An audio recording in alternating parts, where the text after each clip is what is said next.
Bonjour et bienvenue à musculationprisemasse.com où on répond à vos questions de musculation. Donc, cette semaine, on répond à Mathieu qui vient de Centre du Québec. Donc, apparemment que c'est une ville. Et son âge 31 ans et l'expérience n'est pas marquée. Donc, marquez votre expérience en entraînement lorsque nous posez une question. Ça nous aide un peu à répondre à votre question. Donc, sa question à Mathieu. Bonjour et félicitations pour votre initiative de rendre l'entraînement beaucoup plus scientifique que barbare. Je te remercie. Cela détruit une fois de plus le stéréotype de gros bras, pas de tête. J'ai 31 ans et je me suis déjà entraîné il y a quelques années. J'ai eu beaucoup de conseils de plusieurs personnes que je peux qualifier de très crédibles, et ça de Edmonton à Trois-Rivières. Tu as fait du chemin pas mal. J'ai rassemblé toutes les similitudes dans ces conseils de gens passionnés et je me suis dit que je n'aurais pas eu à les rencontrer juste en vous découvrant. Ça leur aurait fait la job. Good. Sérieusement, juste un gros merci de la part de tout le monde et votre expertise est très utile. Je me suis toujours entraîné par bout et là, je pense que c'est vraiment le temps de m'entraîner beaucoup plus.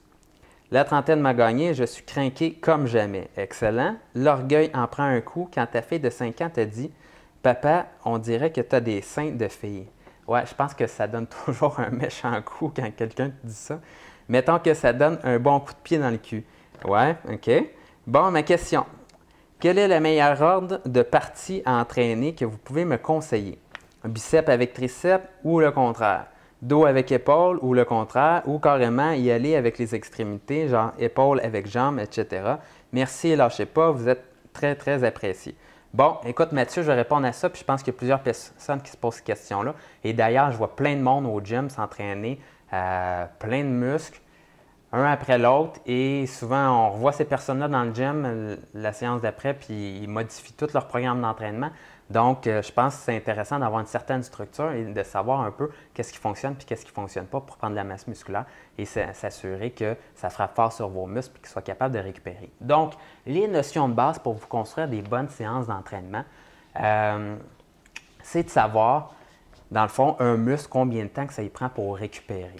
Donc, ce que ça prend environ, c'est 2 à 3 jours. Donc, un stimulus normal sur un muscle, là, c'est 2 à 3 jours. À moins que vous soyez vraiment raqué, que ce soit la première fois là, que vous refaites des biceps depuis des années, là, à ce moment-là, ça risque de prendre 4 à 5 jours, mais sinon, la normale, c'est 2 à 3 jours. Donc, tout l'ancien système là, de bodybuilding qui était marqué dans les magazines là, de gars shootés jusqu'aux oreilles, ça ne fonctionne pas pour les gars comme nous autres. La raison, c'est que ces programmes-là, peut-être que ça fonctionnait pour les gars qui étaient vraiment shootés, qui faisaient un volume énorme, par exemple juste des biceps pendant 2 heures. Là. Puis à ce moment-là, il y avait besoin de se réentraîner juste la semaine d'après. Mais pour nous, il faut s'entraîner 2 fois par semaine.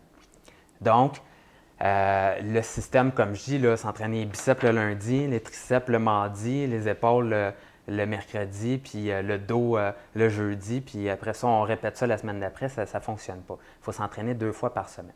Et même 3, ça peut bien fonctionner pour les débutants. Donc, un bon barème à suivre, comme ça, c'est pour les débutants, vous pouvez vous entraîner 3 fois par semaine, tout le corps ensemble. Donc, c'est pas trop grave que ce soit lundi, mercredi, vendredi, qu'on répète les mêmes muscles parce que souvent le stimulus ne sera pas énorme et le corps va être capable de récupérer et de se réentraîner lundi, mercredi, vendredi, comme ça, pour les débutants. Par contre, dès qu'on commence à être intermédiaire et avancé, ça commence à être intéressant de mettre un stimulus un peu plus important sur vos muscles et de séparer votre entraînement au moins en 2. Et à ce moment-là, ce que je vous conseille, c'est vous entraîner 4 fois par semaine et de diviser ça. Vous avez 2 choix en fait. Divisez ça le lundi, jeudi, haut du corps et le mardi, vendredi, bas du corps.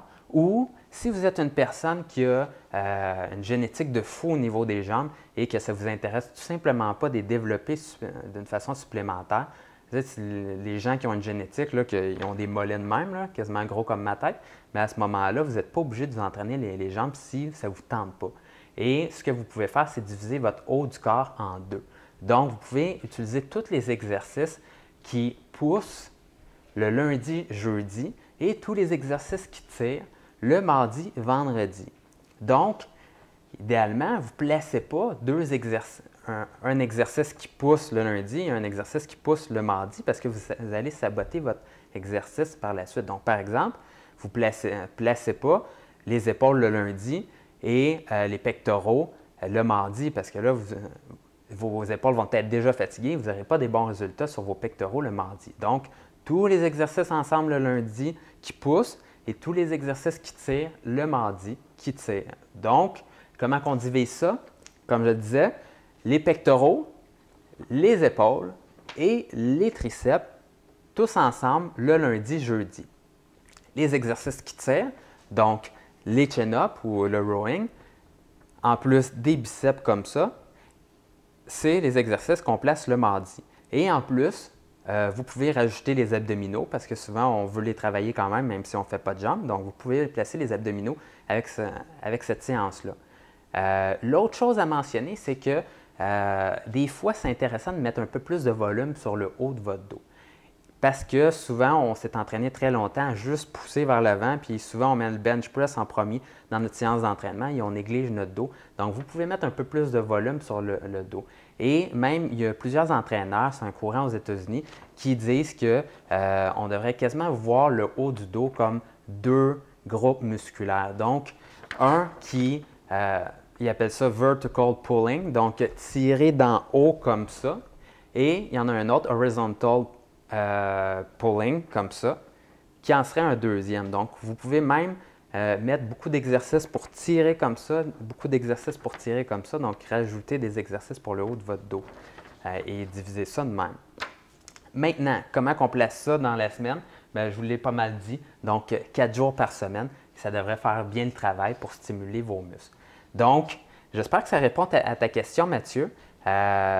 Donc, placez plus des muscles qui se travaillent ensemble une journée après l'autre parce que sinon, vous n'aurez pas une bonne récupération sur vos muscles. Si vos muscles ne récupèrent pas, vous faites juste accumuler de la fatigue et vous ne réussissez pas à progresser avec votre entraînement.